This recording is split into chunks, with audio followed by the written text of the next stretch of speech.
Hello again, and today we're going to have a look at another one of my lenses, and this one is a little bit, it's a zoom lens, but it's a short zoom span. And for your information, FYI, the lens that is actually filming this now on the D7200 is the Vivitar Series 1 19-35. So the lens that I was reviewing, or rather overviewing a few videos back, that's the one that actually is filming this right now, so we can see how the quality of the filming becomes. But anyway, this was a little bit of an impulse buy from my side, I have to admit. But anyway, when I got it, it turned out pretty well actually, because what I've started to notice from the older generation of photographers, you know, the ones that really was brought up with 35mm film instead of digital, it starts to become quite apparent that the things that were considered budget equipment in the 70s and 80s are actually fairly good quality today. So this lens, as I said, was a bit of an impulse buy.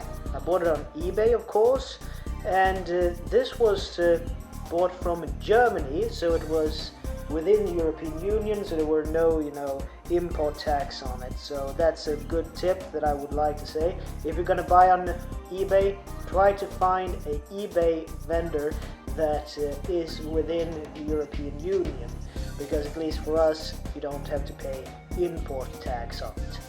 But anyway, this lens is made in Japan. It was made as a budget type lens thing in the 70s and 80s, as far as when I've read on forums and such. And here it is. It's the SOLIGOR CD Zoom Plus Macro. And this is made for 35mm film cameras, and it has a zoom range of 28 to 55mm. So it's quite similar to the Vivitar Series 1 autofocus that is filming this very video. But anyway, I thought that I would like to have, because as I've stated in my Vivitar video about the 19-35 autofocus, it's very plasticky in its construction. But this, on the other hand, is solid metal. It's really good quality. Well, as I said, bought this from Germany, and I'm probably gonna butcher this. If you take a look at the back here, you can see the website I bought it from, or rather the website that has put out the eBay ad that I bought it from. So it's Kauska, Kauska.de for Deutschland. So vielen Dank, es fungiert sehr gut, ist ein sehr gutes Objektiv. Ja, vielen Dank, etwas ein sehr gutes Kaufen von meinem. So, vielen Dank. I do know a little bit of German, or rather I think I might have butchered it quite a bit. But anyway, the SOLIGOR 28-55.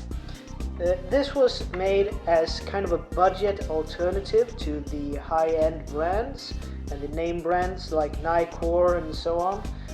And it came with the back protector, and instead of a front protector, it had this, the standard protective lens instead.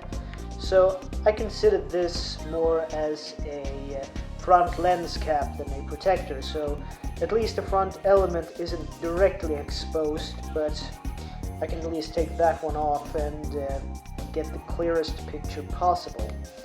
But anyway, it might be a little bit better for you to see here. It says here then SOLIGOR CD Zoom Plus Macro 28-55, and it has a aperture range from 3.3 to 4.5 depending on zoom. It's an AIS lens. It's made in Japan. As you can see back here, I can, zoom See, made in Japan. And fun fact, it says, let's see it. Yeah, it says here, CD. Remember, this is a fairly old lens, but in great condition, so it was a really good purchase. It says N/AI, so it's not an AIS, excuse me, it's an AI lens. But anyway, the CD that is here, C/D, that is actually an acronym for computer designed. So this was made in the 70s, 80s, so computer design was actually quite a new thing back then. So that was kind of a cutting edge little feature. Even though there's no computer related parts in this lens in itself, it was quite the big thing back then. But anyway, as I've said, it has a variable aperture between 3.3 to 4.5 depending on zoom, but then in itself it has a aperture range from 3.3 to 16. Most lenses nowadays goes at least to 22.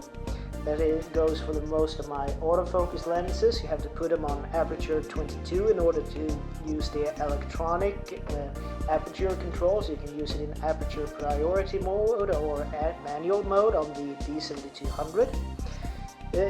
Anyway, one thing that I've heard that is a little bit of the negative on this particular SOLIGOR is that the minimum focus distance is, let's see here, in metric it's 0.6 meters, so 60 centimeters, so a little bit over half a meter is the minimum focus distance, or 2 feet. So that's one of the things that some people on forums and so on have said is kind of a bad thing with this lens, because it has a fairly long minimum focus distance. In other aspects, it has a good aperture control, and from what I've been able to gather, it's a 6-blade aperture design, and the viewing angle of this particular lens, depending on zoom, yet again, is between 75 to 42.7 degrees of view. So, and it goes of course to infinity on focus, but here's the little bit of a special part. As you can see, it says zoom plus macro. Well, zoom plus macro. Okay, this is the furthest out zoom. This is 28 millimeters, and bear in mind that this lens was made during the time where 35mm film cameras was the medium used by most photographers, unless you were like a Hasselblad or other type of camera user where you used medium format. But anyway, this is 28mm for a 35 or full frame in the digital world, and it goes to 55. But then you have this little button here, this little silver button, and then you have in yellow here it says macro. So if you push this in, you can actually have a continued zoom range where it comes to macro settings. And this lens is not a full macro, so it doesn't produce any images to 1:1, at least not on a 35mm film camera. But what it says here, it says 1/6 scale, 1/4 scale, and 1/3 scale. So that's the macro mode you can use this lens in, and that's it's pretty decent. And remember, the SOLIGOR was made as a budget lens in the 70s and 80s, so it has a real purpose for it as being a more of a budget type thing. But I would say that these things today are not really that much budget. They're actually good quality. I mean, if you look at most lenses today, they're made out of plastic, or rather they have plastic outer shells and so on. This thing is built like a tank. This is real, metal. The only thing you can feel on this that isn't metal is the focus ring here that has a rubberized texture on it to add grip. But apart from that, this lens feels solid. So I think it takes good pictures. I did some ad photography, or whatever you want to call, for my personal use, you know, some stuff I wanted to sell on eBay, and I used this lens to take some of those pictures, and the results were very nice indeed, I have to say. So would I recommend this lens to anybody in particular? No, not really. This lens, in my opinion, or rather this brand and this line of lenses, I would say that if something is old and good, you should use it.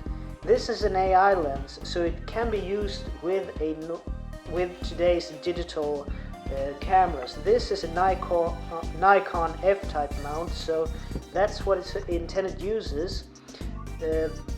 But what can you say?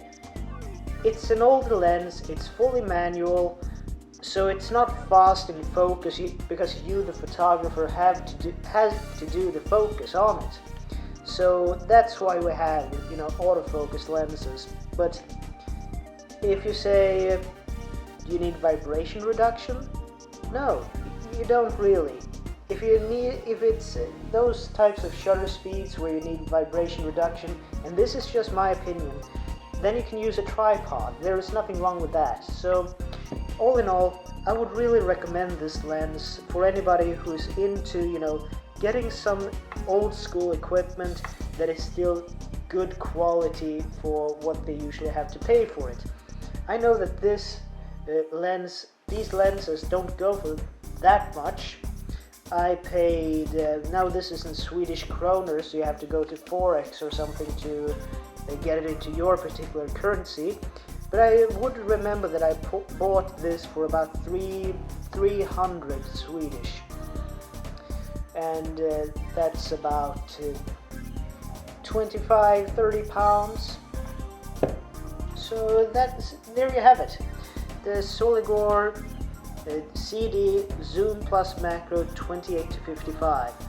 Really recommend it. It's a fun little lens to have, and of course, as I stated earlier, this was an impulse buy, but it's not a one I regret. So all in all, I'm pretty chuffed about it, and I'll see you guys in the next video. See ya.